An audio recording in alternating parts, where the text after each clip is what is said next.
Praise the Lord. கர்த்தாவே my துதிக்கிறோம், my ஸ்தோத்தரிக்கிறோம். இந்த அருமையான ஜெப ஆராதனைக்காக நாங்கள் நன்றி சொல்லுகிறோம்.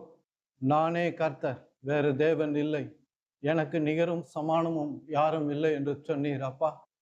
அப்படிப்பட்ட உன்னதமான தேவனை ஆராதிக்கும்படியாக இந்த இடத்துல நாங்கள் கூடி வந்து உம்மை ஆராதித்தோம், உம்மை மகிமைப்படுத்தினோம், உம்மை உயர்த்தினோம் அப்பா. நீர் எங்களுடைய தேவன் என்பதை ஆண்டவரே அப்பா எங்கள் நாவினால எங்கள் விசுவாசத்தினால அறிக்கையிட்டோம், நன்றி சொல்லுகிறோம். உம்முடைய ஆசீர்வாதத்தை நிறைவாக பெற்றுக்கொண்டோம் அப்பா. ஆம் ஆண்டவரே, உம்முடைய ஆசீர்வாதமும் நன்மைகளும் எங்கள் வாழ்க்கையில ஏராளம் தாராளமாக நிரம்பி வழிகிறத எங்களால் பார்க்க முடிகிறது. ஒவ்வொரு நாளும் கர்த்தர் எங்கள் கூட இருந்து எங்களை வழி நடத்துகிறீர் அப்பா, ஞானமாய் வழி நடத்துகிறீர் அப்பா. சங்கீதம் 32:8 நீ சொன்னபடியே ஆண்டவரே, இதோ நான் உனக்கு போதித்து நீ போக வேண்டிய வழியை காட்டுவேன், உன்மேல் கண் வைத்து உனக்கு ஆலோசனை சொல்லுவேன் என்று சொன்னீங்க அப்பா. அப்படியாக எங்கள் மேல் கண் வைத்து எங்களுக்கு ஆலோசனை சொல்லி எங்களுக்கு வழி காட்டி எங்களுக்கு முன்பாக சென்று ஆண்டவரே எங்களை ஆசீர்வதித்திருக்கிறீர் அப்பா. கர்த்தர் உங்களுக்கு முன்பாக போகிறவர் என்று வேதம் சொல்லுகிறது அப்பா. ஆம், தடைகளை நீக்குகிறவர் உங்களுக்கு முன்பாக போகிறார் என்று வேதம் சொல்லுகிறது அப்பா. அப்படியாக கர்த்தர் தாமே தடைகளை நீக்கி ஆசீர்வாதங்களை கொடுக்கிறமைக்காக நன்றி சொல்லுகிறோம். இயேசுவின் நாமத்தில் பிதாவே, ஆமேன். Praise the Lord. மார்க் 9:23. இயேசு அவனை நோக்கி, நீ விசுவசிக்க கூடுமானால் ஆகும், விசுவசிக்கிறவனுக்கு எல்லாம் கூடும் என்றார். இயேசு அவனை நோக்கின்றதை விட நம்மளை நோக்கின்னு கூட நம்ம படிக்கலாம். கர்த்தர் நம்மை நோக்கி, விசுவசிக்கிறவனுக்கு கூடுமானால் ஆகும், விசுவசிக்கிறவனுக்கு எல்லாம் கூடும். விசுவசிக்கிறவனுக்கு வேதம் சொல்லுது எல்லாம் கூடும் என்று. யார் விசுவசிக்கிறவர்கள்? நீங்களும் நானும் தான். இயேசுவை ஆண்டவர் என்று ஏற்றுக்கொண்ட ஒவ்வொரு மனுஷனும் விசுவாசி. அதனால்தான் நம்ம சகோதரர்களை விசுவாசிகள் என்று சொல்றோம், விசுவாசி என்று சொல்லுகிறோம். அப்போ இயேசு இங்க சொல்றாரு, விசுவசிக்கிறவனுக்கு எல்லாம் கூடும். இயேசு பொய் சொல்லவே மாட்டார், கர்த்தர் பொய் சொல்லவே மாட்டார். மனுஷன் சொல்லுவான், ஆனால் கர்த்தர் சொல்ல மாட்டார். கர்த்தர் பொய்யுரையாத தேவன் என்று வேதம் சொல்லுது. அப்போ இங்க நமக்கு சொல்றாரு, நம்ம ஒவ்வொருத்தருக்கும் தனித்தனியா சொல்றாரு, விசுவசிக்கிறவனுக்கு எல்லாம் கூடும் என்று சொல்றார். கூடும் என்று சொல்ல எல்லாம் கூடும் என்று சொல்றார். அங்க அதான் பாயிண்ட். கூடும் என்று சொல்ல, கூடும்னா சில காரியம் கூடும், சில காரியம் கூடாது அப்படின்னு ஆயிடும். அதனால எல்லாம் என்ற வார்த்தையை இங்க பயன்படுத்துகிறத நம்ம பார்க்கிறோம். விசுவசிக்கிறவனுக்கு எல்லாம் கூடும். அதான் எல்லாம் மட்டும் அண்டர்லைன் பண்ணி, எல்லாம் கூடும்னா கூடாதது ஒண்ணுமே இல்லை. நாம விரும்புகிற காரியம் கண்டிப்பாக நிறைவேறும். ஆனா கர்த்தர் எதிர்பார்க்கிற ஒரு விஷயம் என்னன்னா விசுவாசம். அதனால்தான் விசுவாசத்தை புரிந்து கொள்றது, அறிந்து கொள்றது, நம்மளே நம்ம படிப்பித்து கொள்வது ரொம்ப முக்கியமா இருக்கு வேதத்துல. ஏன்னா விசுவாசத்தினால தான் நம்ம இந்த உலகத்துல ஒளியா இருக்க முடியும், கர்த்தருக்கு வெளிச்சமா இருக்க முடியும். நம்முடைய கிரியைகளை பார்த்து தான் அநேகர் நம்ம இடத்துல வருகிறவர்களாக இருக்கிறாங்க. இன்னைக்கு உலகத்துல கிரியை எங்கன்னு காட்டு, உன் வாழ்க்கையில ஏதாவது மாற்றம் இருக்குதான்னு காட்டு, உன் வாழ்க்கையில ஏதாவது மாறி இருக்குதான்னு காமி அப்படின்னு கேட்குறாங்க. வீட்டில் இருக்கிறவங்களும் கேட்குறாங்க, நம்ம சுற்றி இருக்கிறவங்களும் கேட்குறாங்க, எல்லாருமே கேட்குறாங்க. நீ கோயிலுக்கு போனிய, உனக்கு என்ன மாற்றம் இருக்கு அப்படின்னு கேட்குறாங்க. மாற்றத்தை அவர்கள் எதிர்பார்க்குறாங்க. மாற்றத்தை எதிர்பார்க்கறதுல தப்பு கிடையாது. ஏன்னா அவங்க மாற்றத்தை கண்டாங்கன்னா தான் விசுவசிப்பாங்க. இயேசுக்கும் இது தெரியும், தெரியாம கிடையாது. அதனால்தான் அவர் அற்புதம் செய்யறாரு. அவர் எந்த காலத்துல ஏன் அற்புதம் செய்யணும் அதான் யோசிச்சு பார்த்தீங்களா? ஏன்னா அந்த அற்புதத்தின் வழியாக, அவருடைய கிரியையின் வழியாக நம்புறாங்க. நிறைய பேர் கர்த்தரிடத்துல வந்து சொல்றாங்க, உங்க போதனை கூட நாங்க நம்பல, உங்க கிரியையில கொண்டு தான் உங்க போதனையை நம்புறோம் அப்படின்றாங்க.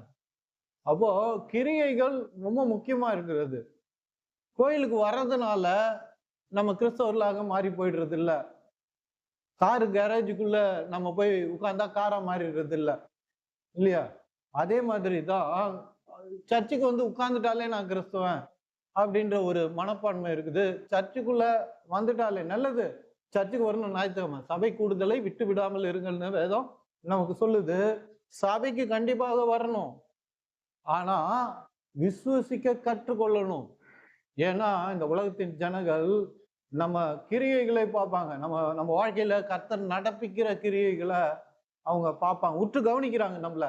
ஞாயிற்றுக்கிழமை கோயிலுக்கு போறாங்கன்னா வீட்டுல இருக்கிறவங்களும் சரி, சொந்தக்காரங்களும் சரி, என்ன கிரியை இருக்குது அப்படின்றத கவனித்து பார்க்கிறாங்க. நம்ம வாயளவுல கிறிஸ்தவர்களாக இருப்பதற்காக அழைக்கப்படல. கிறிஸ்துவை அறிவிப்பது நல்லது, ஆனா கிரியைகளை கொண்டு அறிவிப்பது நல்லது. அதனால்தான் நம்ம வாசிக்கிறோம் அப்போஸ்தலர் 10:38 நினைக்கிறேன், இயேசு நன்மை செய்கிறவராய் சுற்றி தெரிந்தார் என்று வேதம் சொல்லுது. அப்போ இயேசு இந்த உலகத்துல இருந்தப்போ மனிதர்களுக்கு நன்மை செய்தார். கிரியையின் வழியாக தான் கடவுள் என்பதை அவர்களுக்கு வெளிப்படுத்தினார். எல்லாரும் நினைச்சிட்டு இருந்தாங்க எலிசாவோடு கர்த்தருடைய கிரியை நின்று போச்சு, அப்புறம் அற்புதங்களே இல்லை, அதிசயங்களே இல்லை அப்படின்னு நினைச்சிட்டு இருந்தாங்க. அந்த காலகட்டத்துல இயேசு வந்து அற்புதங்களை செய்யறார், மனிதர்களை உயிரோடு எழுப்புறார், தண்ணியை திராட்சை ரசமா மாற்றுறார். பிறவிலேயே அவனால் நடக்க முடியாது, அவன் இது வரைக்கும் நடந்ததே இல்லை, அவனை எழுந்து நட அப்படின்னு சொல்லி நடக்க வச்சு வீட்டுக்கு அனுப்புறாரு. இரத்த போக்கினால பாதிக்கப்பட்டு மரிக்கும் தருவாயில இருக்கிறா, அவ வந்து இயேசுவோட ஆடையை தொடுகிறா, அவ சுகம் பெறுகிறா. அங்க ஒரு அற்புதத்தை செய்யறாரு. அங்க பார்த்திமே என்ற ஒரு மனுஷன் குருடன் அமர்ந்து இருக்கிறான். அவன் தாவீதின் குமாரனை ஹெல்ப்லெஸ்ஸா அவன் கத்துறான். அவனுக்கு இருக்கிற ஒரே சாய்ஸ் வாழ்க்கையில இயேசு போறாரு, எப்படியும் சுகத்தை பெற்றுடணும், கண் பார்வையை பெற்றுடணும். இந்த உலகத்துல இருக்கிற மனுஷன்லாம் அவர்கிட்ட சொன்னாங்க, இந்த உனக்கு பார்வை இல்லை, பொறாத காலம், நீ உன் தகப்பனோ உன் தாயோ இல்ல உன் மூதாதையரோ யாரோ தப்பு செஞ்சிருக்கிறாங்க, இது மனுஷனோட இயல்பு, இது மனுஷனோட பேச்சு இல்லையா, அதனால நீ இப்படி பிறந்திருக்கிற, நீ சாகுற வரைக்கும் இப்படிதான் இருப்ப. ஆனா கண்ணுன்னு ஒண்ணு இருந்ததுன்னா இந்த உலகம் எவ்வளவு அழகுன்னு உனக்கு தெரியும், எவ்வளவு நன்றான உலகம் என்பது உனக்கு தெரியும். பாவம் அப்படின்னு சொல்லி அவன் மேல பரிதாபப்பட்டாங்க, அவனை குறைவாக பேசினாங்க, அப்படிதான் இருந்தாங்க. ஆனா அவனுக்கு ஒரே ஒரு சாய்ஸ் தான் இருந்தது. இந்த இயேசு தன்னுடைய ஊருக்கு வரார் என்றது தெரிஞ்சது. அப்போ ஜனங்க கூட்டமா போற அந்த காலடி சத்தம் அவனுக்கு கேட்டிருக்கோம், இயேசுவை துதித்து கொண்டு போனவங்க சத்தம் கேட்டிருக்கோம், இயேசுவை பற்றி பேசி கொண்டு போனவங்க சத்தம் கேட்டிருக்கோம். அப்போ அங்க இருக்க இயேசு போறார் அப்படின்னு சொல்லியிருப்பாங்க கிட்ட. அப்போ சத்தமாக தாவீதின் குமாரனே எனக்கு இறங்கும் என்று கத்துறான். இயேசு அவனுக்கு பார்வையை கொடுக்கிறார். எது இந்த உலகத்தால இன்னைக்கு முடியாதோ, இன்னும் இந்த உலக அறிவினாலோ பலத்தினாலோ முடியாதோ, அதை கர்த்தர் 2000 வருஷத்துக்கு முன்னாடி இயேசு என்ற பெயர்ல வந்து அதை செய்து காண்பித்தார். நமக்கு எவ்வளவு பிரிவிலேஜ் பாருங்க, அவருடைய சபையில வந்து உட்கார்ந்துட்டு இருக்கிறோம். அவர் நமக்கு போதிக்கிற ஒரு இடத்துல வந்து உட்கார்ந்து இருக்கிறோம் பாருங்க. எவ்வளவு ஆசீர்வாதமான விஷயம் பாருங்க. நமக்கு ஒரு சபையை கொடுத்திருக்கிறார் கர்த்தர், ஆவிக்குரிய சபையை நமக்கு கொடுத்திருக்கிறார். அவர் எவ்வளவு நல்லவர் பாருங்க, எவ்வளவு அன்பானவர் பாருங்க, அவ்வளவு இரக்கம் உள்ளவர் பாருங்க, கிருபை உள்ளவர் பாருங்க. அவர் தன்னுடைய கிரியையினால அவர் தான் தேவன் என்பதை வெளிப்படுத்து, பேச்சில மட்டும் இல்ல, அவர் பேசின போது தேவன் ஞானம் வெளிப்பட்டது, அறிவு வெளிப்பட்டது, புத்தி வெளிப்பட்டது. இப்படிப்பட்ட போதனையை நாங்க கேட்டதே இல்லை அப்படின்லாம் சொல்றாங்க. அவர் 12 வயது அப்போ அவர் காணா போயிடுறாரு. அங்க சாஸ்திரிகளோடு வேத பாரர்களோடு பேசுறாரு. அவருடைய ஞானத்தை பார்த்து அவங்களால எங்க நாங்களாம் இத்தனை காலம் படிச்சு, இத்தனை அறிவாளியிடம்லாம் படிச்சு இந்த மாதிரி ஒரு ஞானத்தை நாங்க அடையிலேயே, 12 வயசு பிள்ளைக்கு எப்படி இவ்வளவு பெரிய ஞானம் இருக்குது என்று திகைக்கிறார்கள். அப்படி போதித்தார். ஆனாலும் அவர் கிரியைகளை நடப்பித்தார் என்று வேதம் சொல்லுது. வேதம் இன்னும் ஆழமா ரெக்கார்ட் பண்ணுது, எல்லா வியாதிஸ்தர்களையும் குணமாக்கினார், எல்லா வியாதிகளையும் குணமாக்கினார். அவர் தாங்க நம்முடைய கர்த்தர், அவர் தாங்க நம்முடைய ஆண்டவர். அவர் இன்றும் உயிரோடு இருக்கிறார். மரித்து அடக்கம் செய்யப்பட்டவர் அல்ல. அவர் 3ஆம் நாள் உயிர்த்து பிதாவின் வலதுபுறத்துல இருக்கிறார். ஆவியானவர் வழியாக அவர் நமக்குள்ள தங்கி நமக்குள்ள வாழ்கிறவராய் ஜீவிக்கிறவராய் அவர் இருக்கிறார். அப்படிப்பட்ட கடவுளை தான் நம்ம விசுவசிக்கிறோம். அப்போ இயேசுவே கிரிகைகளை நடப்பித்தார். தொழுநோய்க்கு எந்த மருந்தும் கிடையாது. தொழுநோயாளிகளை அவர் குணமாக்கினார், அவர்களுக்கு ஒரு வாழ்வு கொடுத்தார். அவருடைய கிரிகை எப்பொழுதுமே நமக்கு வாழ்வு கொடுக்கிறது. ஆனா அவர் சொன்னது என்ன தெரியுங்களா? அற்புதங்கள் நடந்த போது உன் விசுவாசம் உன்னை குணமாக்கிட்டுன்னு சொன்னேன். அதனால்தான் விசுவாசத்தை பற்றி நம்ம படிப்பது, அறிந்து கொள்வது, புரிந்து கொள்வது, போதனை கேட்பது ரொம்ப முக்கியமா இருக்குது. அதனால்தான் விசுவாசத்தை நம்ம திரும்ப திரும்ப திரும்ப போதிக்கிறோம், திரும்ப திரும்ப இந்த வசனங்களுக்குள்ள நம்ம கடந்து வருகிறோம். Praise the Lord, God bless. இப்போ நம்ம நிறைய டைம் உலகத்தின் பிரச்சனைகளை பேசுகிறோம், போராட்டங்களை பேசுகிறோம், கஷ்டங்களை பேசுகிறோம், துன்பங்களை பேசுகிறோம். இங்க அது நடக்குது, அங்க அது நடக்குது, அங்க சண்டை நடக்குது, பொருளாதாரம் வீழ்ச்சி அடையுது, தங்கத்துக்கு வரி போட்டுட்டான், விலைவாசிலாம் ஏறுது, பெட்ரோல் விலை 3 ரூபாய் ஏறிடுச்சு, டீசல் விலை 3 ரூபாய் ஏறிடுச்சு. எப்படி என் வாழ்க்கையை நடத்த போறேன், என் குடும்பத்தை எப்படி நடத்த போறேன்? இந்த உலகத்துல எப்பவுமே போராட்டம் இருந்துன்னே இருக்கு, எனக்கு பிரச்சனை இருந்துன்னே இருக்கிறது, நான் என்ன செய்வேன்னு தெரியல அப்படின்னு அங்கலாய்க்கிறவர்கள் நீ உலகத்துல அநேகம் பேர் இருக்கிறாங்க. வியாதிகளோடு போராடுகிறவர்கள் இருக்கிறாங்க, குடும்பத்துல சமாதானம் இல்லாமல் போராடுகிறவர்கள் இருக்கிறாங்க, வாழ்க்கையில வெற்றி இல்லாமல், ஜெயம் இல்லாமல், வழி இல்லாமல், வாசல்கள் இல்லாமல் இருக்கிறவங்க அநேகம் பேர் இருக்கிறாங்க. ஏன் ரோட்ல இருக்கிறவங்க இருக்கிறாங்க, குப்பை தொட்டி பக்கத்துல உட்கார்ந்து குப்பை தொட்டியில விழுகிறத உட்கொள்ளுறவங்க இருக்கிறாங்க. ஏன் இன்னும் குப்பை தொட்டிக்குள்ள இருக்கிறவங்களே இருக்கிறாங்க, அதுல ஏதாவது விழுனா அங்கே உட்காந்து தின்றவங்க இருக்கிறாங்க. நீங்க நினைச்சுக்காதீங்க இந்தியாவில தான் நினைச்சுக்காதீங்க, அமெரிக்காலையும் அப்படி நடக்குது. அதெல்லாம் வீடியோல நிறைய பாக்குறோம் இல்லையா, இன்ஸ்டாகிராம்ல நிறைய பாக்குறோம். குப்பை தொட்டி உள்ள உட்காந்துன்னு தின்றவங்க, அதுல பழைய பிரெட்டு, பழைய காய்கறிங்க, பழைய ஃப்ரூட்ஸு இதெல்லாம் போடுறாங்க பாருங்க. அதுல இருக்கிற இதை கெட்டதெல்லாம் எடுத்துட்டு மீதி கொஞ்சம் நல்லதா இருக்கிறத எடுத்து தின்றவங்க அமெரிக்காலையும் இருக்கிறார்கள், இந்தியாவில் இருக்கிறாங்கன்றது மட்டும் நினைச்சுக்காதீங்க. அப்போ உலகமே போராட்டம், உலகமே பிரச்சனை.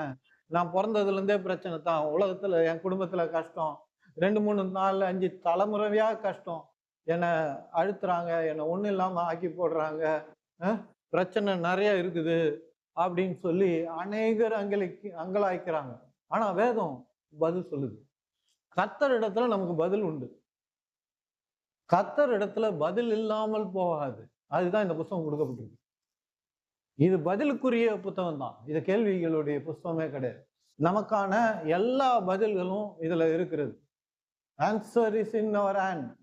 கர்த்தர் நமக்கு ஏற்கனவே என்ன பதில இதுல எழுதி வச்சிருக்கிறார், எழுதி கொடுத்திருக்கிறார். ரட்சிக்கப்பட்ட ஒவ்வொரு மனுஷனுக்கும் ஜபத்துக்கான பதில் ரட்சிக்கப்பட்ட போதே வந்துடுச்சு. அது வேதாகமத்துல எழுதி இருக்கு. அது திறந்து புரட்டி நம்ம படிச்சோம்னா அதுக்குரிய விளக்கங்களை, போதனைகளை நம்ம நாடுவோம்னா, அதனால்தான் சபை கூடுதலை விட்டுடாம இருங்கன்னு வேதம் சொல்லுது. சில பேர் என்ன செய்யறாங்கன்னா, நான் சபைக்கே போக மாட்டேன், வீட்டிலே உட்காந்து ஜபம் பண்றேன், பைபிள் வாசிக்கிறேன் பிரதர் அப்படின்றாங்க. ஆனா பைபிள் தெளிவா சொல்லுது, சபை கூடுதலை விட்டுடாமல் இருங்கள் என்று வேதம் சொல்லுது. ஏன் சொல்லுது? இங்க ஒரு போதகரை கர்த்தர் ஏற்படுத்தி இருக்கிறாருன்னு வேதம் சொல்லுது. பாஸ்டர்ஸை, இவாஞ்சலிஸ்ட, போதிக்கிறவர்களை ஏற்படுத்தி இருக்கிறார். அதுதான் ரொம்ப முக்கியம்.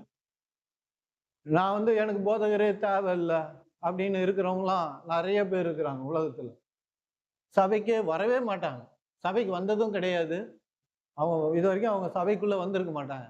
கர்த்தர் என் ஜபத்துல பேசுறாரு, நான் ஜபிக்கும் போது அவர் பேசுறாரு, வேதம் வாசிக்கிற போது அவர் பேசுகிறார் அப்படின்றாங்க. அவங்களுக்கு ஒரு சப்மிசிவ்னஸ் இல்லை, அதாவது கீழ்ப்படிதல் அவர்களுக்குள்ள இல்லை. இன்னும் சொல்ல போனா ஒரு பாஸ்டருக்கு கீழே வருவதுல நிறைய பேருக்கு பிரச்சனை இருக்குது. இல்லை அவரு கீழே நம்ம இருக்கணும் அப்படின்னு நிறைய பேருக்கு கேள்வி இருக்கு. நீங்க பாஸ்டர் கீழே இல்லை, கர்த்தரு கீழே தான் இருக்கிறீங்க. பாஸ்டரும் கர்த்தரு கீழே தான் இருக்கிறாரு. அதனால பாஸ்டர் கீழே இருக்கிறோன்ற மாதிரி நம்ம நினைச்சுக்க கூடாது. கர்த்தர் ஒரு ஆளை வச்சு நமக்கு போதிக்கிறார், அவர் சொல்லி கொடுக்கிறார், காரியங்களை நம்ம புரிந்து கொள்ளும்படியாக செய்கிறார். அதனால்தான் வாழ்க்கையில முக்கியமான நேரம் எது தெரியுங்களா? ஆராதனை நேரம் தான். அந்த பிரசங்கத்தின் நேரம் ரொம்ப முக்கியமானது. ஏன்னா சங்கீதத்துல அவர் சொல்றாரு பாருங்க, அவருடைய வார்த்தைய எல்லாவற்றை விட உயர்த்தி வைத்திருக்கிறார் என்று சங்கீதத்துல அவர் சொல்றார். சங்கீதம் 138:2 கடைசி 3 வரி. உமது சகல பிரசாமங்களை பார்க்கிலும் உமது வார்த்தையை நீர் மகிமைப்படுத்தி இருக்கிறீர், மேன்மைப்படுத்தி இருக்கிறீர், உயர்த்தி வைத்திருக்கிறீர். அந்த வார்த்தையை கேட்கறதுக்கு தான் நம்ம இங்க வறுமை வேற எதற்காகவும் இல்லை. இங்க வேற எதற்கும் முக்கியத்துவமும் இல்லை. வார்த்தை குறித்த வெளிப்பாடுகளை பெற்று வாழ்க்கையில சக்சஸ்ஃபுல்லா வாழ்ந்து வெற்றிகரமா வாழ்ந்து இந்த உலகத்துல மனிதர்களுக்கு சாட்சியாக வெளிச்சமாக வாழ வேண்டும் என்பதுதான் கர்த்தருடைய சித்தம், கர்த்தருடைய விருப்பம். உலகத்துக்கு நான் உப்பா வைக்கிறேன், ஒளியா வைக்கிறேன் அப்படின்னா மனிதர்கள் நம்முடைய கிரியைகளை காண்பார்கள். கிரியை இல்லாத விசுவாசம் செத்தது என்று வேதம் சொல்லுது. கிரியை இருக்கணும் நம்ம வாழ்க்கையில. கிரியை நம்ம ஜபத்துல அதை விசுவசிக்கணும். கர்த்தருடைய கிரியைகளை நாம் காணணும். அவருடைய அந்த மாதிரி வார்த்தைகளை வசனங்களை எடுத்து வச்சு ஜெபிக்கணும், வாக்கு தத்தங்களை வச்சு ஜெபிக்கணும். அப்படி நிறைவேறும் போது கர்த்தருக்கு அந்த மகிமையை செலுத்தணும். அப்படி நம்ம செலுத்தும் போது இன்னும் தேவன் நம்மை கனம் பொருந்திய மனிதர்களாக அவர் மாற்றுகிறத நம்மளால பார்க்க முடியும். நம்ம கிரியையில பார்த்து தான் உலகத்து மனிதர்கள் கர்த்தரை தெரிந்து கொள்வார்கள். இயேசு இந்த பூமியில இருந்தப்போ அற்புதங்களை செய்தார். அதனால்தான் ஜனங்க ஓடினாங்க அவர் பின்னாடி. அவர் அற்புதம் செய்கிறார் என்று சொல்லி வியாதிஸ்தர்களெல்லாம் கூட்டிட்டு போனாங்க. பக்கத்துல வீட்டு அந்த வீடு யார் அவங்களுக்கு தெரியுமோ அவங்களெல்லாம் கூட்டிட்டு போனாங்க. அவங்களாம் கிறிஸ்தவங்களே கிடையாது, யூதர்கள் இல்ல புறவினத்தார்கள் தான். அவங்களெல்லாம் போய் கூட்டிட்டு போறாங்க. ஏன்? இயேசுவை பிடிக்காதவங்க கூட அதை செஞ்சிருப்பாங்கன்னு நான் நினைக்கிறேன். ஏன்னா நமக்கு தெரிஞ்சவங்க ஒருத்தர் இயேசு சுகமாக்குறாருன்னு கேள்விப்பட்டிருப்பாங்க. நமக்கு தெரிஞ்ச ஒருத்தர் சாக கிடக்கலாம், இல்லை நடக்க முடியாதவர்களாக, கண்ணு தெரியாதவர்கள் இருக்கலாம், குஷ்டரோகியா இருக்கலாம். அப்படிப்பட்ட மனிதர்களுக்கு எப்படியும் நன்மையாவது நடக்கட்டும், அவரை எனக்கு பிடிக்கல, இருந்தாலும் அவர்கிட்ட கூட்டிட்டு போகலாம் அப்படின்னு சொல்லி கூட்டிட்டு போயிருப்பாங்க. அங்கே அந்த அற்புதத்தை பார்த்து மனம் திரும்பினவங்க நிறைய பேர் இருக்கலாம். ஒரு சில அற்புதங்கள், இயேசு செய்த அற்புதங்கள் மட்டும்தான் இதுல எழுதப்பட்டிருக்க ஒழிய அவரு நிறைய கோடிக்கணக்கில் செஞ்சிருப்பாரு அற்புதம் அவர் வாழ்ந்த நாட்கள்ல. ஏன்னா அவ்வளவு எழுதணும்னா நம்ம ஒரு லாரியை வச்சுதான் புஸ்தகத்தை எடுத்துன்னு வரணும். ஒவ்வொருத்தரும் லாரியில தான் புஸ்தகத்தை எடுத்துன்னு வந்து புரட்டி படிக்கிறதுக்குள்ள உங்களுக்கு போதும்னு ஆயிடும். எங்க தேடி எடுக்கிறது? பெரிய பெரிய புஸ்தகங்களை எடுத்து. அதனால கர்த்தர் நம்ம ஹேண்டியா கையில அவர் நமக்கு தேவையான அற்புதங்களை கொடுத்துருக்கு. ஆனா அவரு இன்கிரெடிபிளா நிறைய மிராக்களை பண்ணி, அதனாலதான் பைபிள் சொல்லுது வந்த அத்தனை பேரையும் சுகமாக்கினார். எல்லா வியாதிகளையும் முடியல, இந்த வியாதி குணமாக்க மாட்டேன், இல்ல முடியல அப்படின்லாம் சொல்லவே இல்லை. அப்போ பாருங்க, ஊரே அங்கதான் இருக்கும். இன்னைக்கு எடுத்துங்க, இயேசு சுகமளிக்கிறவரா இருக்கிறாரு, எல்லாரையும் குணமாக்குறாரு அப்படின்னு ஒரு திடல்ல இன்னைக்கு 5 மணிக்கு இயேசு வராரு அப்படின்னு போஸ்டர் அடிச்சு ஒட்டிட்டா நீங்க பாருங்க, ஊர்ல இருக்கிற வியாதிஸ்தெல்லாம் அங்க வந்துடும். அப்ப எவ்வளவு பெரிய கூட்டம் இருக்கும் பாருங்க. அப்போ கிரியைகளை மனிதர்கள் விரும்புவாங்க. கிரியின் வழியாக சாட்சியா இருப்பது நம்ம ரொம்ப ரொம்ப ரொம்ப முக்கியமா இருக்குது. அதுக்கு நாம விசுவாசத்தை கற்றுக்கொள்வது ரொம்ப முக்கியம். கிறிஸ்துவர்களா இருப்பது முதல் ஸ்டெப்பு, சபைக்கு வருவது 2வது ஸ்டெப்பு, வார்த்தையை வந்து கேட்பது 3வது ஸ்டெப்பு, விசுவாசத்தை புரிந்து கொள்வது அதுக்கு மேல இருக்குது. அப்போ விசுவாசத்தை கற்றுக்கொள்ளணும். அதனால்தான் இயேசு அவர் இருந்த காலத்துல உன் விசுவாசம் உன்னை குணமாக்கிற்று என்று சொல்றாரு. ஏன்னா அவர் விசுவாசத்துக்கு முக்கியத்துவம் கொடுக்கிறாரு, விசுவாசத்தை சொல்லி கொடுக்கிறாரு. உன் விசுவாசம் தாமா குணமாக்குச்சு. விசுவாசம் ரொம்ப வேல்யூபிள் என்பதை சொல்றாரு. விலையேற பெற்றது, தங்கத்தை விட, வெள்ளியை விட, இந்த உலகத்துல இருக்கிற காரியங்களை விட விசுவாசம் ரொம்ப ரொம்ப முக்கியம். அதை நீ கற்றுக்கொள் அப்படின்றாரு. அதுதான் கர்த்தர் சொல்ற காரியம். இங்க சொல்றாரு பாருங்க, மார்க்ல சொல்றாரு, விசுவசிக்கிறவனுக்கு எல்லாம் கூடும். 3 வார்த்தை தான் அந்த வசனத்துல. விசுவசிக்கிறவனுக்கு எல்லாம் கூடும். நீங்களே ஜெபிக்கலாம், ஆண்டவரே விசுவசிக்கிறவனுக்கு எல்லாம் கூடும், நீங்க அதை குறித்து, அந்த போதனை குறித்து எனக்கு வெளிப்படுத்துங்க. இன்னும் நான் காரியங்களை அறிந்து கொள்ள, புரிந்து கொள்ள, விசுவாசத்துல பயிற்றுவிக்க, விசுவாசத்துல நிற்க, விசுவாசத்துல வளர, விசுவாசத்துல பெற்றுக்கொள்ள, இந்த உலகத்துக்கு சாட்சியாக உப்பாக ஒளியா இருக்க விளங்க ஆண்டவரே எனக்கு இந்த வார்த்தையில் இருக்கிற மறைபொருளை ரகசியங்களை எனக்கு சொல்லி கொடுங்க அப்படின்னு சொல்லி ஜெபித்து பாருங்க. அந்த 3 வார்த்தை, அந்த ஒரு வசனம் உங்க வாழ்க்கையை தலைக்கீழ மாற்றும். உங்க வாழ்க்கையை மட்டும் இல்லை, உங்க குடும்பத்தின் வாழ்க்கையை, உங்க உலகத்துல இருக்கிற மனிதர்களுடைய வாழ்க்கையை அது மாற்றும் என்று வேதம் சொல்லுவோம். நீங்க கர்த்தர் உங்க வழியாக இந்த உலகத்துல பெரிய மாற்றங்களை கொண்டு வர விரும்புகிறார். பெரிய பெரிய திட்டங்களை வச்சுக்கிறார். சின்ன திட்டங்களா இல்ல, அது நன்மைக்கு எதுவா இருக்குதுன்னு எரேமியால சொல்ற. தீமைக்கல்ல, என் திட்டம் தீமைக்கல்ல, அது நன்மைக்கு எதுவானது என்று சொல்றாரு. அப்போ விசுவசிக்க வேண்டியது ரொம்ப அவசியமாய் இருக்கிறது. 1 யோவான் 5வது அதிகாரம். இந்த உலகத்துல போராட்டம் இருக்குது, பிரச்சனை இருக்குது, துன்பம் இருக்கு, வியாதி இருக்குது, துன்மார்க்கம் இருக்குது, பாவம் இருக்கு, சாபம் இருக்குது, இயற்கை சீற்றம் இருக்குது, தீய பொல்லாத மனிதர்கள் இருக்கிறாங்க, பிசாசு இருக்காங்க, இருளின் சக்திகள் இருக்கிறது, அந்தகார வல்லமைகள் இந்த உலகத்துல இருக்கிறது. அப்படிப்பட்ட ஒரு மோசமான உலகம் தான் இந்த உலகம். நீங்க உட்கார்ந்து யோசிச்சு பார்த்தீங்கன்னா அப்படிதான் இருக்குது. ஆனா இங்க இயேசு சொல்றாரு பாருங்க, நாம இதே உலகத்தை போல நாம பேசிட்டு உட்கார்ந்துட்டு இருக்க கூடாது. உலகத்துல பிரச்சனை இருக்கு, போராட்டம் இருக்கு, வியாதி இருக்கு அப்படின்னு சொல்லி கஷ்டம் இருக்குது, அது நம்ம சாவர வரைக்கும் இருக்கும், நான் கல்லறைக்கு போற வரைக்கும் இருக்கும் இந்த பிரச்சனை அப்படின்னு நீங்க சொல்லிட்டு இருக்கீங்கன்னா சரியான சபைக்கு போவது ரொம்ப முக்கியமா இருக்குது. அதுதான் ரொம்ப அவசியமாகவும் இருக்குது. சொல்றாரு பாருங்க, 1 யோவான் 5வது அதிகாரம் 4வது வசனம். தேவனால் பிறப்பது உலகத்தை ஜெயிக்கும்.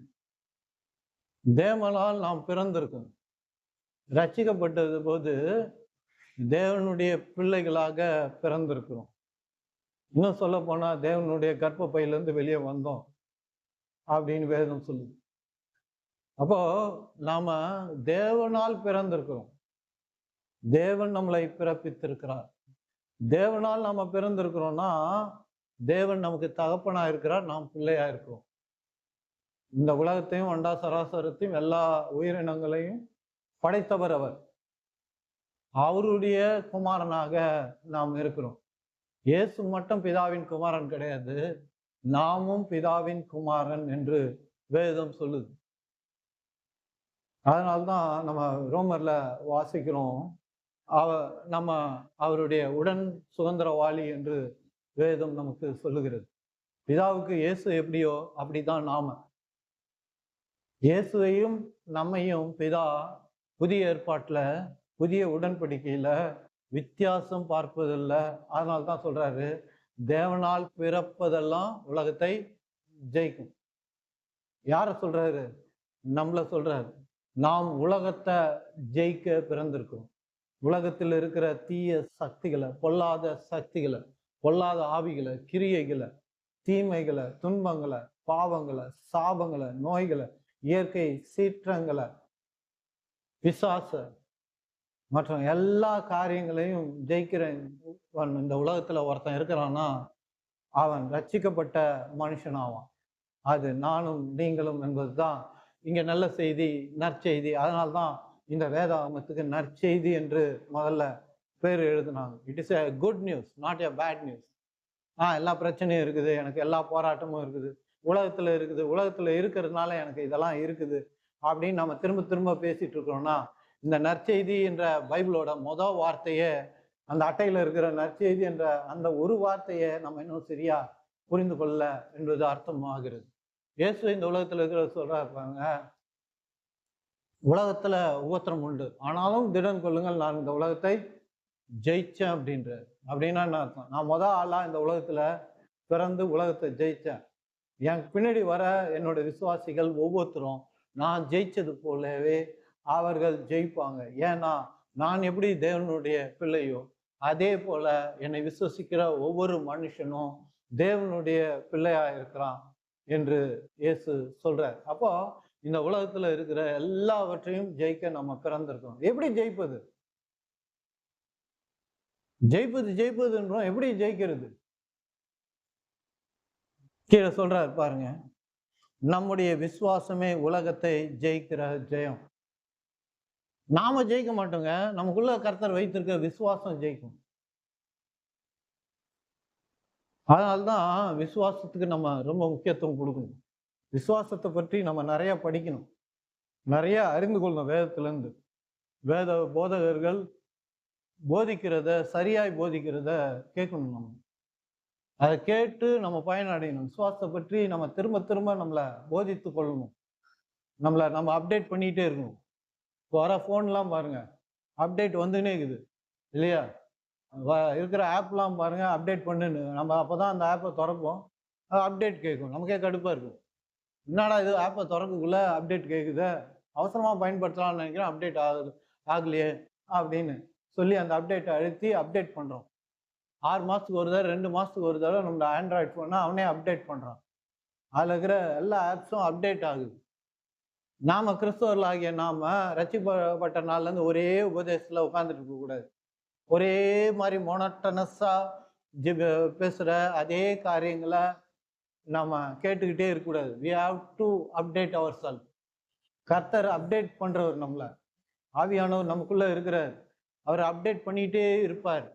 அவரை பற்றி நம்ம அறிந்து கொண்டே இருப்போம், புரிந்து கொண்டே இருப்போம். அவரை குறித்த தெளிவுகள் நமக்கு உண்டாயினே இருக்கும். அதனால தான் கர்த்தர் சொல்றாரு சங்கீதம் 32:8, நான் உனக்கு போதித்து நீ போக வேண்டிய வழியை காட்டுவேன், உன்மேல் கண் வைத்து உனக்கு ஆலோசனை சொல்லுவேன். உன்னை நான் அப்டேட் பண்ணுவேன் அப்படின்றார் சிம்பிளா கர்த்தர். அந்த அப்டேட்டை நம்ம பண்ணணும், நம்ம முயற்சி எடுக்கணும். இங்க சொல்றாரு பாருங்க, தேவனால் பிறப்பதெல்லாம் உலகத்தை ஜெயிக்கும். இந்த உலகத்துல தாங்க நமக்கு சவால் இருக்கு, சேலஞ்ச் இருக்கு. பரலோகத்துக்கு போன பிறகு ஏதாவது சேலஞ்ச் இருக்குதா? நல்லா கவனிங்க. பரலோகத்துக்கு போய் உட்காந்து, ஆண்டவரே என்கிட்ட காசு இல்லை, ஜெபம் பண்ணீங்களா? இல்லை ஆண்டவரே எனக்கு வியாதி இருக்குது குணமாக்கும்னு வேண்டிக் கொள்வீங்களா? குடும்பத்துல பிரச்சனை இருக்குது ஆண்டவரே, போராட்டம் இருக்குது ஆண்டவரே அப்படின்னு ஜெபம் பண்ணுவீங்களா? இல்லை. இந்த உலகம் தான் சவால் நிறைந்த உலகம். ஒவ்வொரு நாளும் நமக்கு சவால் காத்துட்டு இருக்குது ஏதோ ஒரு வழியில. ஆனால் கர்த்தர் சொல்றாரு, நீங்க இந்த உலகத்துல ஜெயிக்கிறவர்களா இருக்கீங்க. எத்தனை சவாலை வேணா பிசாசு கொண்டு வரட்டும், எவ்வளவு காரியங்களை வேணா அவன் கொண்டு வர முயற்சி எடுக்கட்டும், ஆனா கர்த்தர் சொல்றாரு நீங்க ஜெயிப்பீங்க. ஏன்னா உங்களுக்குள்ள அந்த விசுவாசம் இருக்கிறது. அவர் சொல்றாரு, உங்களுக்குள்ள இருக்கிற விசுவாசம் ஜெயிக்கும். அப்படின்னா நாம செய்ய வேண்டியது விசுவாசத்தை அறிந்து கொள்ளும், புரிந்து கொள்வோம். சொல்றாரு பாருங்க, இயேசுவானவர் தேவனுடைய குமாரன் என்று விசுவசிக்கிறவன் என்று உலகத்தை ஜெயிக்கிறவன் யார்? இந்த உலகத்தை ஜெயிக்கிறவன்னா யாரு? போர் புரியவர் சொல்றாரு, ஆர்மியை எடுத்துன்னு போய் பக்கத்து நாட்டை பிடி, அந்த நாட்டை பிடி, இவனை பிடி, இவன்கிட்ட இருக்கிற இதெல்லாம் எடுத்துன்னு வா அப்படின்னு நான் சொல்றாரு. கிடையாது. உலகத்தை ஜெயிப்பான் என்று சொன்னா உலகம் கொண்டு வருகிற பிரச்சனை, சத்ரு, பிசாசு, கிரிகைகள். இந்த உலகம் பிசாசின் பொல்லாங்கானவனுக்கு கீழே இருக்குது. உலகம்னா இந்த உலக பொருட்களை நினைச்சுக்காதீங்க, இந்த உலக மெட்டீரியலை நினைச்சுக்காதீங்க. இந்த கல், மண், இதெல்லாம் கட்டடம், இதெல்லாம் நினைச்சுக்காதீங்க. உலகம்ன்றது குரூப் ஆஃப் பீப்புள். எர்த்துனா தான், பூமி தான் இந்த இந்த மெட்டீரியல் உலகம். ஆனா இந்த வேர்ல்டு அப்படின்னக்குள்ள குரூப் ஆஃப் பீப்புள். இன்னைக்கு உலகம் சத்ருவின் பொல்லாங்கான கிரையில் இருக்குது. உலகம் பிசாசின் ஆலோசனையை கேட்டு நடக்கிறது, அவனுடைய செயல்களை கொண்டு வருது. சும்மா நீங்க ரோட்ல போயின்னு அவனா திட்டுவாங்க. ஏன்? அதுக்கு காரணம் என்னன்னா, உலகம் பிசாசின் பிடியில இருக்குது.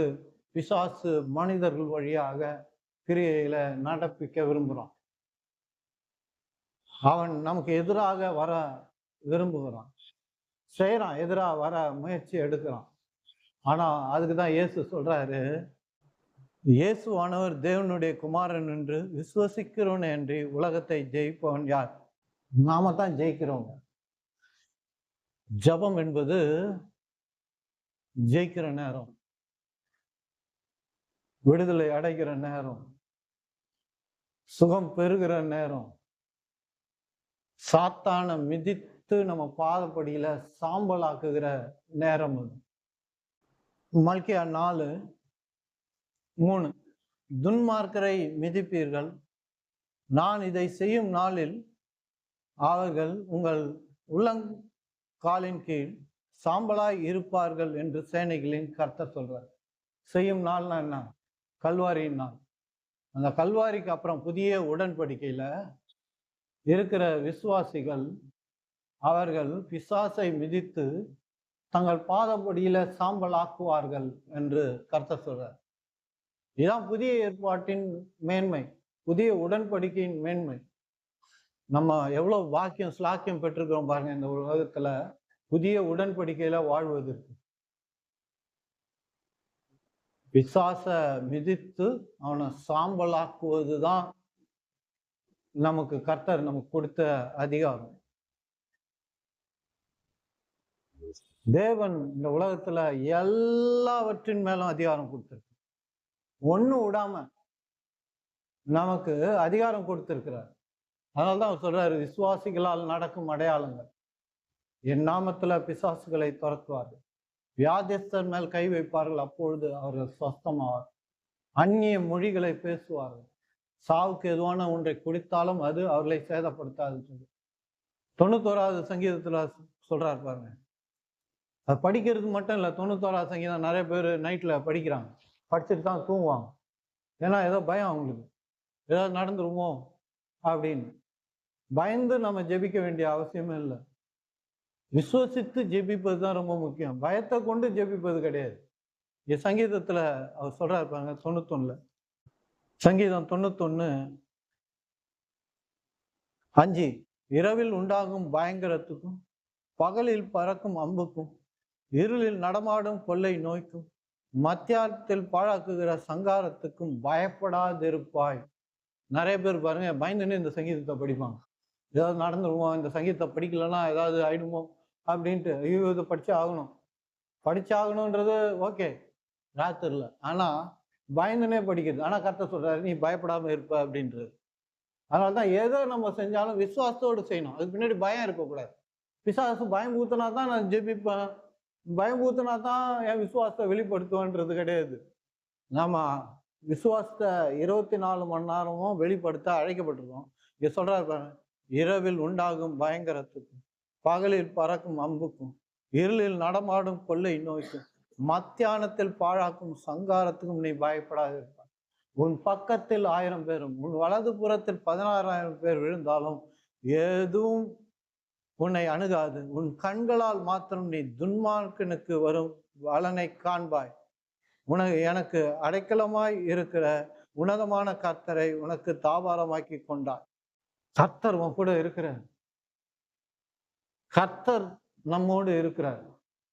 அதனால்தான் தோமாட்ட சொல்றாரு, கண்டு விசுவசிக்கிறவனோட காணாமல் விசுவசிக்கிறவன் பாக்கியவான். யோவான் 20:29. அதற்கு இயேசு, தோமாவே நீ என்னை கண்டதாலே விசுவசிக்கிறாய், காணாதிருந்தும் விசுவசிக்கிறவர்கள் பாக்கியவான். நம்ம நிறைய டைம் பார்த்தா தான், இந்த தோமா போல பார்த்தா தான் விசுவசிப்போம். இது கடவுளை பார்த்தா தான் விசுவசிப்பன்றவங்க நிறைய பேர் இருக்கிறாங்க. இன்னைக்கும் கடவுள் என் அறைக்குள்ள வந்தா தான், ஜெப நேரத்துல கர்த்தர் இறங்கி என் கண்ணு முன்னாடியே வந்து நின்னா தான் நான் விசுவசிப்பேன். அப்பதான் என் ஜெபம் வெற்றி பெறும், அப்பதான் என் ஜெபம் கேட்கப்படும்னு சொல்றவங்க அநேகம் பேர் இருக்கிறாங்க. இந்த தோமாவோட ஆவி அவங்களுக்குள்ள இருக்குது.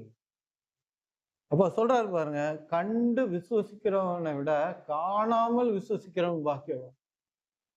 கர்த்தர் நம்ம கூட காணாதவரா இருக்கத்தான் விரும்புறாரு. ஏன் காணாதவரா இருக்க விரும்புறாருன்னா, நாம விசுவாசிகளா இருக்கணும்ன்றத விரும்புறாரு. அதுதான் ரொம்ப முக்கியமான விஷயம், அதுதான் ரொம்ப வேல்யூபிளான விஷயம், ரொம்ப உயர்வான விஷயம். அதுதான் பார்த்துட்டேன்னா அதுக்கப்புறம் விசுவாசம் கிடையாது. எனக்கு ஒரு டேப் வேணும்னு நான் விசுவசிச்சேன், அது வந்த பிறகு ஏதாவது நான் விசுவசிச்சேன்னா இந்த டேப் வேணும்னு நான் விசுவசிக்கவே இல்லை. எல்லாமே அப்படிதான்.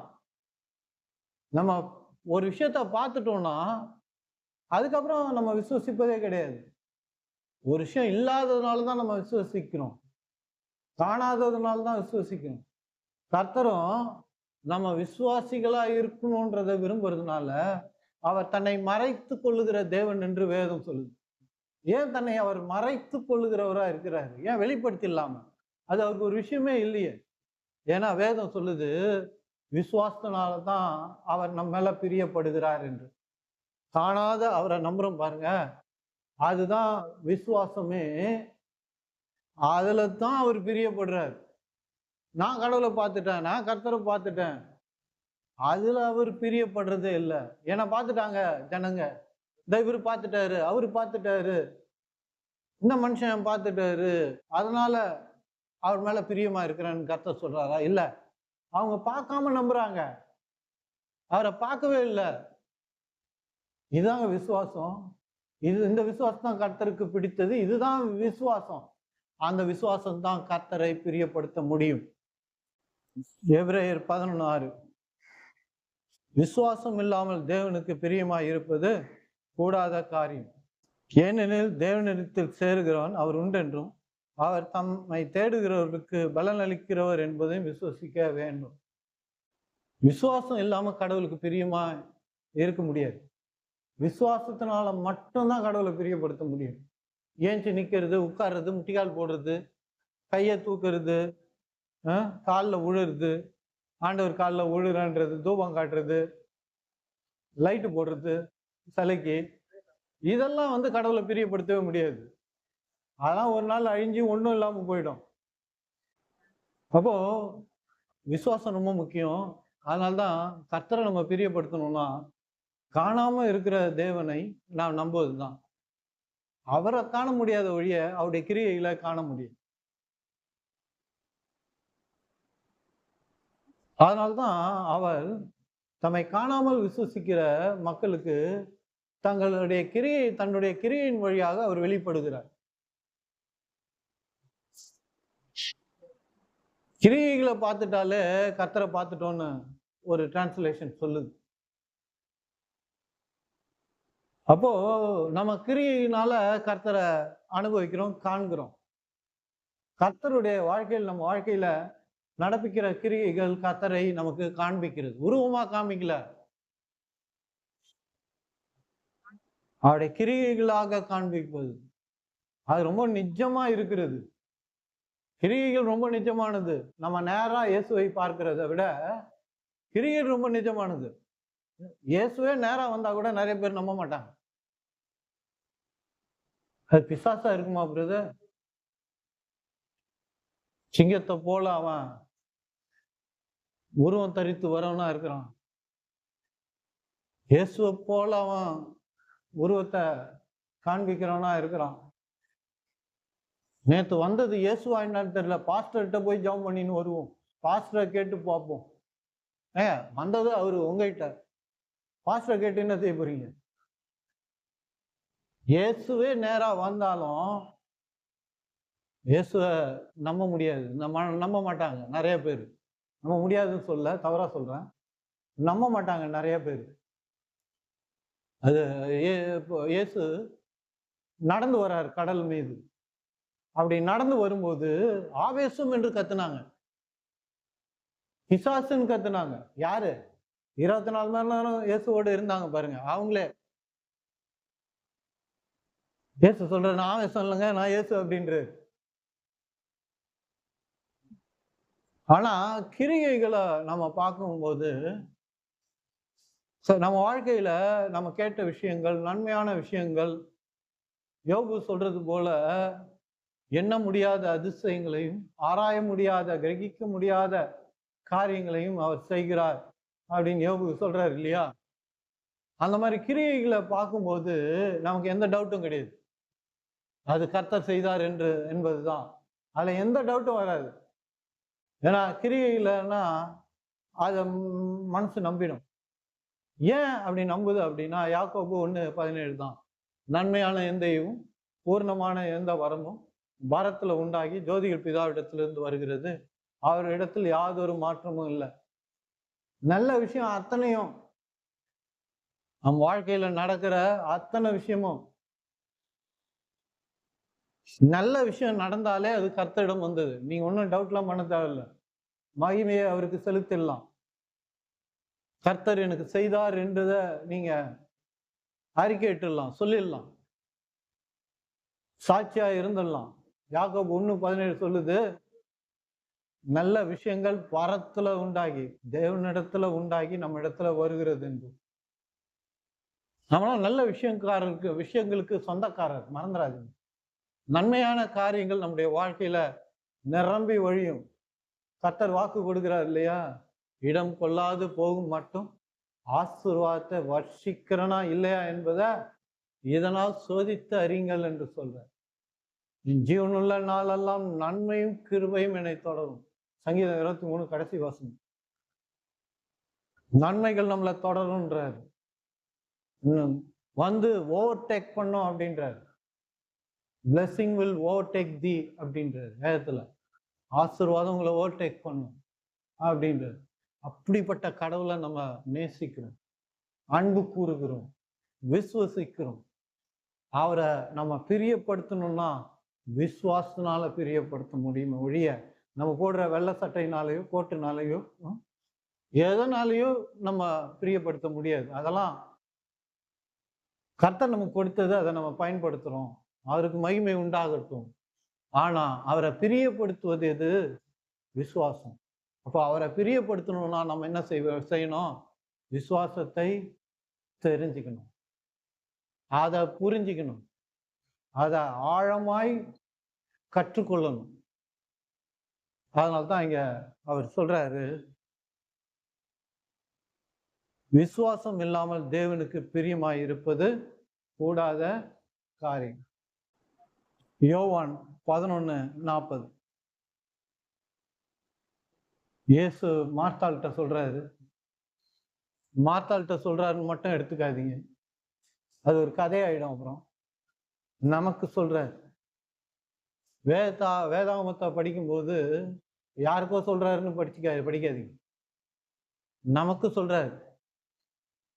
நம்மகிட்ட தான் அவர் பேச விரும்புகிறார், காரியங்களை புரிய வைக்க விரும்புகிறார், அறிந்து கொள்ளும்படியாய் செய்ய விரும்புகிறார்.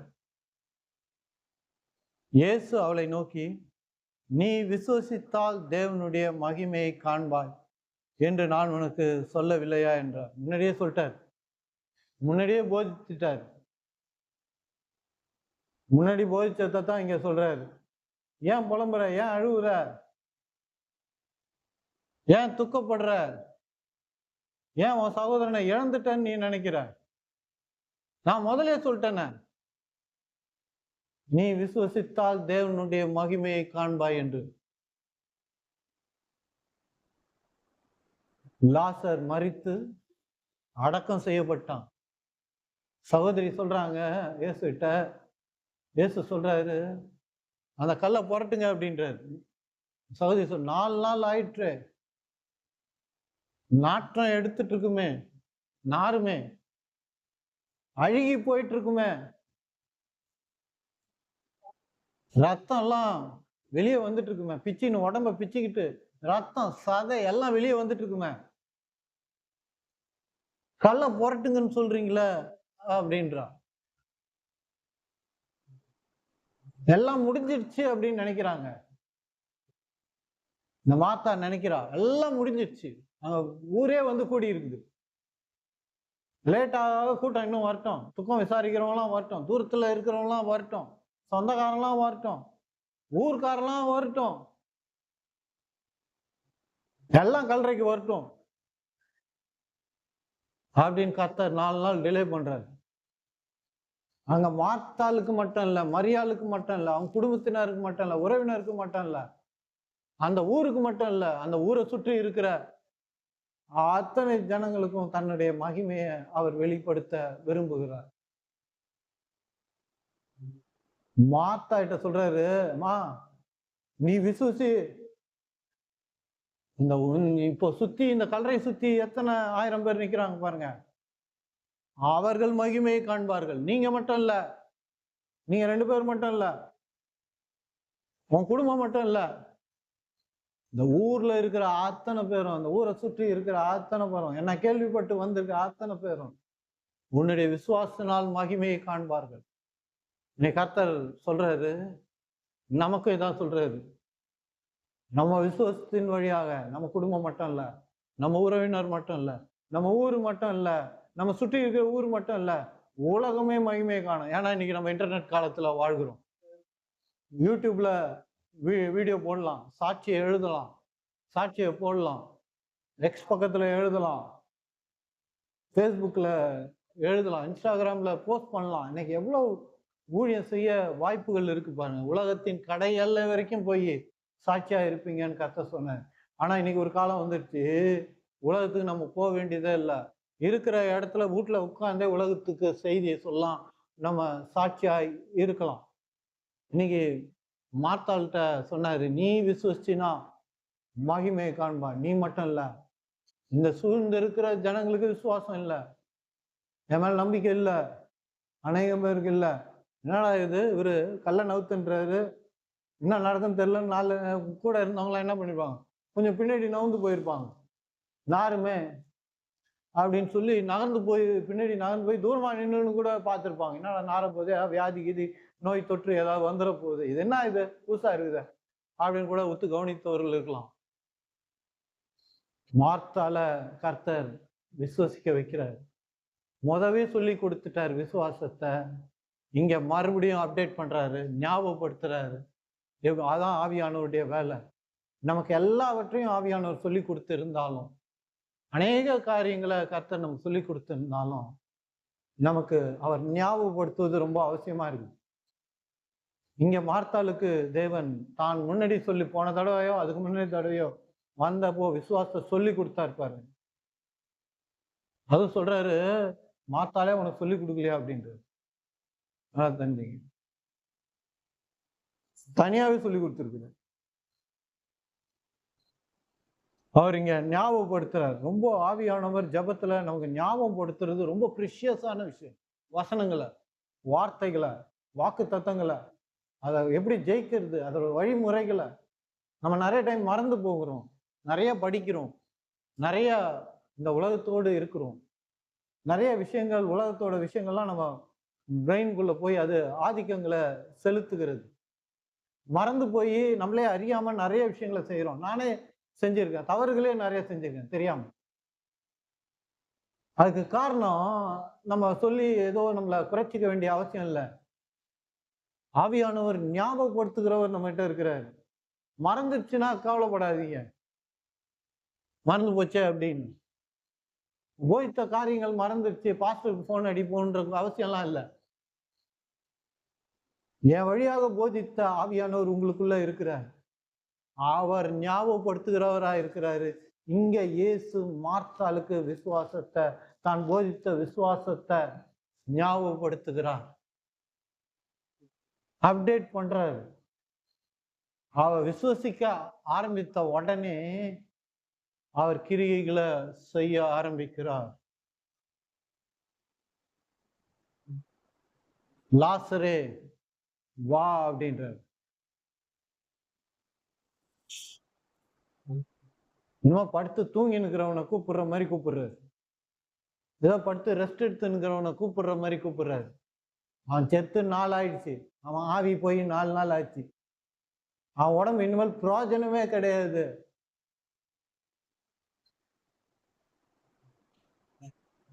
அந்த உடல் முடிஞ்சு போச்சு. அதனால தானே தூக்கி போய் அடக்கம் பண்ணிடுறாங்க ஒரே நாள்ல. எல்லாரும் ஏன் அடக்கம் பண்றாங்க? இனிமேல் பிரயோஜனம் கிடையாது, இருந்தா நமக்கு தானே பாதிப்பு அப்படின்னு சொல்லி அடக்கம் பண்றாங்க இல்லையா? இன்னைக்கு உலகத்துல 4 நாள் ஆயிடுச்சு, 4 days gone. லாசரே வெளியே வா அப்படின்ன உடனே அவன் எழுந்து வந்துட்டான். இப்போ அடக்கம் பண்ற மாதிரி மண்ணுல அடக்கம் பண்ண மாட்டாங்க. மலையை குடைஞ்சி அறைகளை அமைச்சு அது மேல ஒரு கல்லை மூடி வைப்பாங்க, அதான் கல்லறை. அதனாலதான் கல்லறை அப்படின்றோம் தமிழ்ல. இப்போ புதைக்கிறதுலாம் கல்லறையே கிடையாது, மண்ணுல தான் புதைக்கணும்.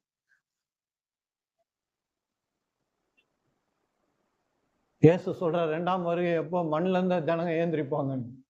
அவருக்கு தெரியும் மண்ணில் புதைப்பாங்க வருங்காலத்துல அப்படின்னு. இன்னும் தெரியும் அவருக்கு, அவர் எல்லா காலங்களையும் அறிஞ்சவர் இல்லையா? நெருப்புக்கு ஒப்பு கொடுத்தவொடனே நெருப்பு ஒப்பு கொடுக்கும். நெருப்புல எரிஞ்சு போனவுடனே நெருப்பு ஒப்பு கொடுப்பான். கடைசி நாள்ல தண்ணீர்ல மறித்து அங்கே சடலம் வீணா போனவுடனே அங்க தண்ணி வந்து ஒப்பு கொடுப்பான். அவர் வந்து இந்த பூமியில கால் வைக்கும் போது சடலங்கள்லாம் ஏந்திரிக்குமா.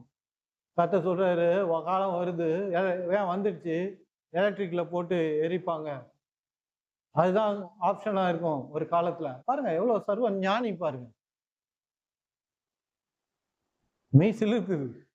அவருடைய ஞானம் நம்மள எவ்வளவு மகிழ்ச்சியை கொண்டு வருது பாருங்க.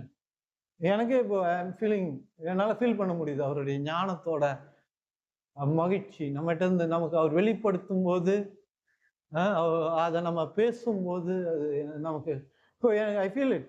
என்னால் ஃபீல் பண்ண முடியுது பாருங்க இந்த சந்தோஷம். அதனால தான் கர்த்தருக்குள் மகிழ்ச்சியாயிருன்னு வேதம் சொல்லுது. நாரி போன, வெடித்து போன, பிசுபிசுத்து போன, தரையோடு ஒட்டி கொண்ட உடம்பு, ரத்தம், சதை உயிரோடு எழும்பி வருகிறது. லாசரு வெளியே வான்னு கர்த்தர் எப்படி சத்தம் போட்டிருப்பாரு பாருங்க. அதை இமேஜின் பண்ணி பாருங்க, அந்த சத்தத்தை பாருங்க. ஏன்னா அவன் கல்றனா அடியில வைக்கப்பட்டிருக்கான், அடி அறையில. லாசர் கல்றை இப்போ காமிக்கிறாங்க இன்ஸ்டாகிராம்ல. ஆனா அது சரியான கல்றையா என்னன்னு தெரியல. ஆர்கியாலஜிஸ்ட் அதுதான் அப்படின்றாங்க. லாசர் வைக்கப்பட்ட கல்றை அப்படின்றாங்க. ஆத்தன்டிகேஷன் எனக்கு தெரியல, அவங்க சொல்றதை வச்சு சொல்றேன். பாத்தீங்கன்னா படிக்கட்டு கீழே போகுது, அங்க ஒரு மாடம் இருக்குது, ஒரு பீடம் மாதிரி இருக்குது, அதுலதான் வச்சிருந்ததா காண்பிக்கிறாங்க. அப்போ அடியிலன்னா சத்தம் அடியில போகணும், இவர் தூரமா நிக்கிறார். கல்றைக்கு மோப்புல நீ தூரமா நிக்கிறார், கொஞ்சம் தூரமா தான் நிக்கிறார். லாசரு வெளியே வான்னு கத்துறாரு. ஏன் தெரியுங்களா? சத்தமிட்டார். ஏன் தெரியுங்களா? அங்க கூடி இருக்கிற கடைசி மனுஷன் வரைக்கும் கேட்கணும், இவர் பேசினார்னா அது நடக்கும். இவர் சொன்னதுனால லாசர் வெளியே வந்தாங்க. நல்லா தெரிஞ்சீங்க, லாசரை ஒளிய வச்சுட்டு நாடகமா போட்டாங்க. அப்படி இந்த உலகம் நம்பிடக்கூடாது. ஏன்னா இப்படி எல்லாம் ரூமரை கிளப்புறவங்க இருக்கிறாங்க. ஏன்னா இயேசு உயிர்த்த பிறகு சீடர்கள் கூட்டி கொண்டு போய் அந்த அவரோட சடலத்தை எங்கேயும் மறைச்சு வச்சுட்டு அவர் உயிர்த்துட்டாரு அப்படின்னு சொல்லிட்டாங்க அப்படின்னு ஒரு ரூமரை கிளப்புறாங்க. இவங்க தாங்க அங்க சிப்பாயை போட்டு வச்சிருந்தாங்க, போலீஸை போட்டு வச்சிருந்தாங்க. அந்த போலீஸை மீறிய இவங்க தூக்கின்னு போயிட்டாங்க. நல்லா கவனிச்சு பாருங்க, அந்த போலீஸ்லாம் அங்கதானே இருக்கிறான். இதான் ரூமர்ன்றது என்ன? வாதந்தி. அதே மாதிரி இது ஒரு வதந்தியா மாறிடக்கூடாது. அடக்கம் பண்ண முக்காசி பேர் அங்க நிக்கிறான். 4 நாள் ஆயிடுச்சு. எல்லாம் கல்லையில ஜவன்லாம் கூட பண்ணிட்டு போயிருப்பாங்க இந்த காலமா இருந்தா. இங்க தாங்க லாசர் கல்ற, அங்க மெழுகுவத்தி எல்லாம் கூட இந்த காலம் இருந்தா மெழுகுவத்தி போட்டிருப்பாங்க, பூ மாலையெல்லாம் போட்டிருப்பாங்க, ஊதுவத்தி கொளுத்து இருப்பாங்க, எல்லாம் பண்ணியிருப்பாங்க அந்த இடத்துல. இயேசு சத்தமிட்டு சொல்ற, லாசரே வெளியே வான்றார். 42வது வசனம். இவைகளை சொன்ன பின்பு லாசருவே வெளியே வா என்று உரக்க சத்தமாய் கூப்பிட்டார். சத்தமா மட்டும் இல்ல, உரக்க சத்தமாக. உரக்க சத்தம்னா என்ன? அவருடைய வாயில எவ்வளவு டெசிபல் வருமோ, எவ்வளவு சத்தம் வருமோ அவ்வளவு சத்தத்தை பயன்படுத்தி கூப்பிடுறாரு, லாசரே வெளியே வான். அது லாசருடைய செத்து போன லாசருடைய காதுல கேட்பது மட்டும் இல்ல, உலக பிரகாரமாக அவரை ஏற்றுக்கொள்ளாதனால மரித்து போய் உயிரோடு வாழுறாங்க பாருங்க, அவருடைய காதலும் விழணும்னு சொல்ற ஒரு பெரிய கூட்டத்தையே நடத்திட்டார் பாருங்க. நற்செய்தி கூட்டத்தையே நடத்திட்டார் கல்றையில்.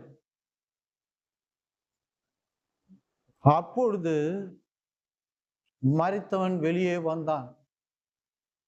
அவன் கால்களும் கைகளும் பிரேத சீலையினால் கட்டுப்பட்டு இருந்தது. அவன் முகமும் சீலையால் சுட்டப்பட்டு இருந்தது. இயேசு அவர்களை நோக்கி, இவைகளை கட்டவிழ்த்து விடுங்கள் என்றார். இந்த காட்சியை இமேஜின் பண்ணி பாருங்களா. கை காலு உடம்பெல்லாம் துணியால சுற்றப்பட்டு இருந்தாங்க. ஏன்னா அந்த காலத்துல புதைக்கும் போது நல்லா சுத்திடுவாங்க. தலையில இருந்து கால் வரைக்கும் நல்லா சுத்தி தான் உள்ள வைப்பாங்க. இப்போ ஆஸ்பத்திரியில எல்லாம் செத்துட்டா செய்யறாங்க பாருங்க. சில சமயத்துல எங்கேயாவது ஆக்சிடென்ட்ல செத்துட்டா கூட தலையில இருந்து கால் வரைக்கும் ஒரு சுட்டி அப்படியே பேக் பண்ணி கொடுத்துருவாங்க, அவ்வளவுதான். அதே போல இங்க அந்த காலத்துல நல்லா பேண்டைட் மாதிரி துணியை வச்சு, பெரிய அகலமான துணிகளை வச்சு நல்லா சுத்திடுவாங்க. இங்க பாருங்க, இயேசு லாசரே வெளியே வான உடனே காலு கையெல்லாம் சுத்தப்பட்டிருக்கு, கண்ணு மூக்கெல்லாம் சுத்திட்டு இருப்பாங்கன்னு நினைக்கிறேன். கண்ணு கூட தெரிஞ்சிருக்குமான்னு தெரியல. 2 கையும் அப்படியே நீட்டின்னு அப்படியே கண்ணு தெரியாத மாதிரி வந்திருப்பான்னு நினைக்கிறேன் ஜனங்க சத்தத்தை கேட்டு. இயேசு நின்னு சொன்ன பிறகு வாசப்படி எல்லாரும் பார்த்திருப்பாங்க, இயேசுவும் பார்த்திருப்பாரு. பேண்டேஜோட வருவோம். நம்ம சினிமா படத்துல பாக்குறோம் இல்லையா, பேண்டேஜோட வரலாம், பேண்டேஜோட படுத்திருக்கிறதுலாம் இல்லையா, தலை காலு கீழே எல்லாம் பேண்டேஜோட வரோம், முகம் எதுவும் தெரியல, தலையெல்லாம் சுத்தப்பட்டு இருக்குது. அப்படியே நடந்து வெளியே வரான். இயேசு சொல்றாரு, இதை பாருங்க பேண்டேஜோட வந்து, எனக்கே சிரிப்பா இருக்குது பாக்குல. இயேசு சொல்றாரு, பேண்டேஜ் எல்லாம் கேட்டு, இந்த துணியெல்லாம் திரைச்சீலையெல்லாம் கேட்டு எல்லாரும் பார்க்கட்டும், செத்து போன லாசர் இவனே.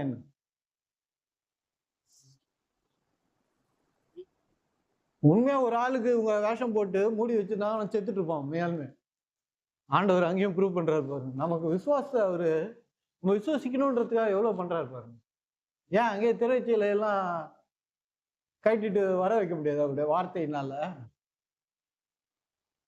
கடினமான இருதயம் உள்ளவர்கள் கூட அதை நம்பணும் தான். கடினமான இருதயம் உள்ளவர் சொல்லுவாங்க, சும்மா அவரை லாசர் உள்ள வச்சு மறைச்சு கூட கொண்டான்ட்டாங்க அப்படின்னு கூட சொல்லுவாங்க. சொல்றவன் எது வேணா சொல்லுவான் பாருங்க நம்ம கிட்ட. அதனால நம்ம அதை நம்பிடக்கூடாது. அவனுக்கும் தான் கர்த்தர் என்பதை புரிய வைக்கணும்ன்றதுக்காக அவனை வெளியே வாழ்றான். விசுவாசம் எவ்வளவு பெரிய கிரியைகளை நம்ம வாழ்க்கையில நடப்பிக்கும் பாருங்க. நம்ம யாருன்னு தெரியுதா நமக்கு? வெறும் கிறிஸ்துவன்ற பேரு போர்வையில நம்ம மறைஞ்சிட்டு இருக்கோமா? அபண்டன்ட் பிளெஸிங் சர்ச்ன்ற பேரு போர்வையில நம்ம மறைஞ்சிட்டு இருக்கோமா? பாஸ்டர் பிரான்சிஸ் சபையில இருக்கிறோன்ற அந்த போர்வையில நம்ம மறைஞ்சிட்டு இருக்கோமா? அதை மட்டும் நம்புறோமா? லாசரை உயிரோடு எழுப்பின தேவன் நம்ம கூட இருக்கிறாருங்க, நம்ம சார்பில் இருக்கிறாருங்க, நமக்குள்ள இருக்கிறாருங்க. இந்த மாதிரி கிரியைகளை நமக்கு காண்பிக்கும்படியாக, நமக்கு போதிக்கும்படியாக, நாமே அந்த கிரியைகளை செய்யும்படியாக, அந்த ஞானத்தை, அறிவை, புரிதல், ஆலோசனையை கொடுக்கும்படியாக தேவன் நமக்குள்ள இருக்கிறார். சர்ச்ன்ற பேரோட லிமிட் ஆயிடாதீங்க, பாஸ்டர்ன்ற பேர்ல மட்டும் லிமிட் ஆயிடாதீங்க. Believe the word. படிக்கணும், இந்த வேதத்தை டெய்லி படிக்கணும் அப்படின்ற ஒரு அந்த ஸ்டேஜோடு நின்றுடாதீங்க. கர்த்தர் எனக்கு போதிக்கிறார், கர்த்தர் எனக்கு சொல்லி கொடுக்கிறார், அதை நான் புரிந்து கொள்ள எனக்கு ஆவியை கொடுக்கிறாரு. அதை புரிந்து கொள்றதன் வழியாக இந்த உலகத்துல நான் விசுவாசத்தை கொண்டு வெற்றி எடுக்கிறேன். அந்த வெற்றி அநேக ஆத்துமாக்களை தேவனிடத்துல கொண்டு வருகிறது, ஜெயம் உண்டாகுது, நான் மகிமையை செலுத்துறேன். இதுதாங்க விசுவாசத்தின் வாழ்க்கை. எல்லாரும் எழுந்து நிற்போம்.